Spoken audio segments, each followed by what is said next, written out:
कांग्रेस ने अपने पुराने ईमानदार सहयोगी के साथ सत्ता की लालच में जिस तरीके से धोखा देने का काम किया, स्वाभाविक है डीएमके जैसी पार्टियां उससे दूरी रखेंगी। ये वही ममता बनर्जी जी हैं जिनके बारे में जिस तरीके से राहुल गांधी जी के द्वारा बंगाल चुनाव के दौरान अपशब्दों का इस्तेमाल किया गया था। ये अलायंस कहीं ना कहीं एक समझौता है, एक दूसरे की बुराइयों को छुपाने के लिए, एक दूसरे की कमजोरी को छुपाने के लिए। जिस तरीके से तथाकथित इंडिया अलायंस में ही दरारें देखने को मिल रही हैं, जिस तरीके से डीएमके की नाराजगी, और स्वाभाविक है कांग्रेस ने अपने पुराने ईमानदार सहयोगी के साथ सत्ता की लालच में जिस तरीके से धोखा देने का काम किया,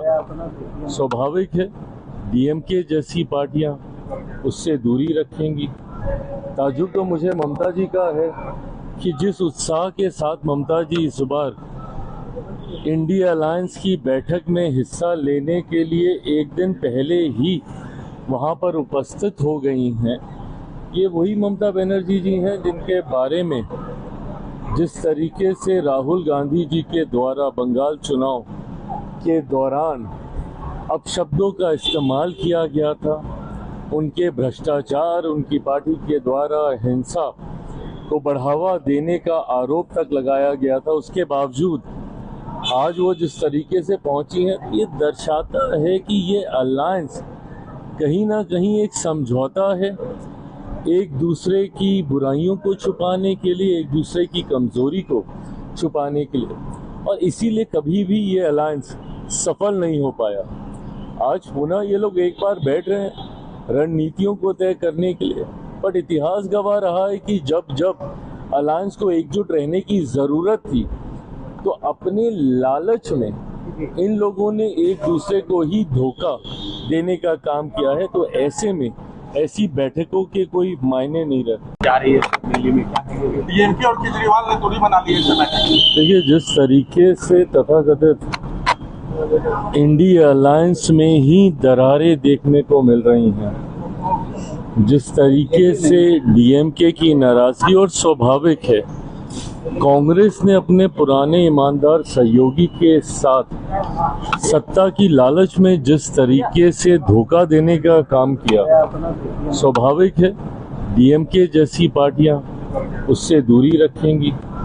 ताज्जुब तो मुझे ममता जी का है कि जिस उत्साह के साथ ममता जी इस बार इंडिया अलायंस की बैठक में हिस्सा लेने के लिए एक दिन पहले ही वहां पर उपस्थित हो गई हैं।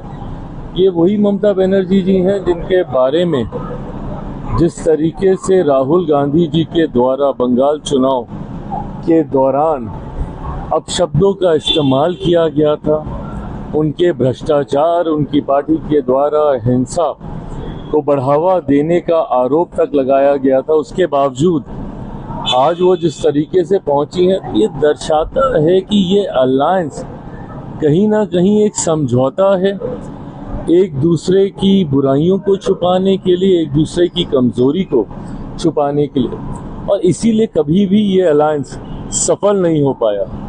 आज पुनः ये लोग एक बार बैठ रहे हैं रणनीतियों को तय करने के लिए, बट इतिहास गवाह रहा है कि जब जब अलायंस को एकजुट रहने की ज़रूरत थी तो अपने लालच में इन लोगों ने एक दूसरे को ही धोखा देने का काम किया है। तो ऐसे में ऐसी बैठकों के कोई मायने नहीं रहते। आज एमएलसी का नॉमिनेशन है, आपकी पार्टी से भी एक विधान परिषद सदस्य का आज नामांकन होने जा रहा है, क्या कहें?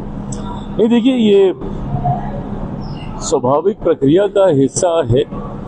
समय समय पर विधान परिषद में सदस्य अलग अलग दलों से चुनकर जाते हैं। मेरे लिए और मेरी पार्टी के लिए ये खुशी की बात है, गर्व की बात है कि आज हमारे चुने हुए विधायकों की बदौलत हमारे विधानसभा में, विधान परिषद में एक सदस्य आज नामांकन अपना भरने जा रहे हैं। और उससे बड़ी खुशी की बात यह है कि पार्टी ने जिस सदस्य को चुनने का काम किया है वो मेरे नेता, मेरे पिता, लोक जनशक्ति पार्टी के संस्थापक आदरणीय रामविलास पासवान जी के पुराने साथी, पुराने सहयोगी और पार्टी के ईमानदार कार्यकर्ता रहे, जिन्होंने हर विपरीत परिस्थिति में पार्टी के साथ मजबूती से खड़े रहने का काम किया।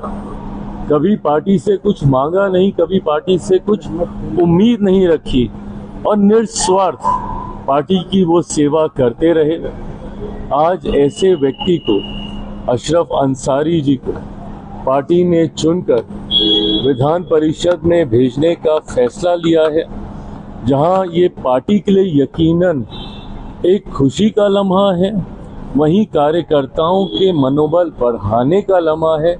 तो वहीं मेरे नेता, मेरे पिता आदरणीय रामविलास पासवान जी जहां कहीं भी होंगे, यकीनन पार्टी के इस फैसले से वो भी गर्व कर रहे हैं। राबड़ी परिवार ने अपना सुरक्षा वापस कर दिया है, अब निशा बातें भी करिए कि हम अपना सुरक्षा नहीं लेंगे। देखिए, मुझे नहीं लगता कि इन चीज़ों पे कोई राजनीतिकीकरण होना चाहिए। समय समय पर परिस्थितियों के अनुकूल सुरक्षा बढ़ाई जाती है, घटाई जाती है। मैं खुद कितनी बार मेरी सुरक्षा बढ़ाई गई, घटाई गई, हटाई गई, फिर दोबारा बढ़ाई गई। तो परिस्थिति के अनुरूप ये फैसले लिए जाते रहे हैं।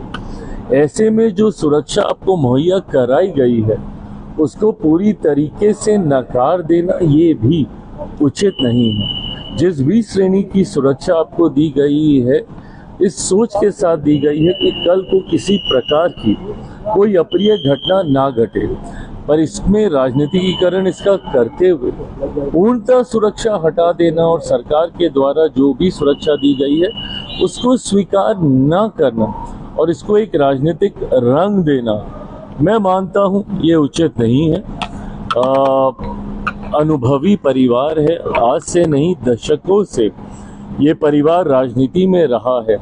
ऐसे में इस तरीके के फैसले कहीं ना कहीं जिद को दर्शाते हैं, जो मुझे नहीं लगता कि इस परिवार की अनुभव और मर्यादा के अनुकूल है। एमएलसी का आज नामांकन है, लेकिन तेजस्वी यादव और लालू प्रसाद यादव नहीं है, क्या कहेंगे? सुनील सिंह आज नामांकन नहीं करेंगे। नहीं, ये गंभीरता का अभाव दर्शाता है। नेता प्रतिपक्ष कई बार कई महत्वपूर्ण लम्हों पर उनकी उपस्थिति का नहीं होना, उनका उपस्थित नहीं रहना दर्शाता है कि जितनी गंभीरता अपने पद को लेकर उनमें होनी चाहिए, शायद वो नहीं है। कई बार सरकारी कार्यक्रमों में भी वो उपस्थित नहीं रहे। उन्होंने इन लम्हों को वो महत्व नहीं दिया जो महत्व मिलना चाहिए था।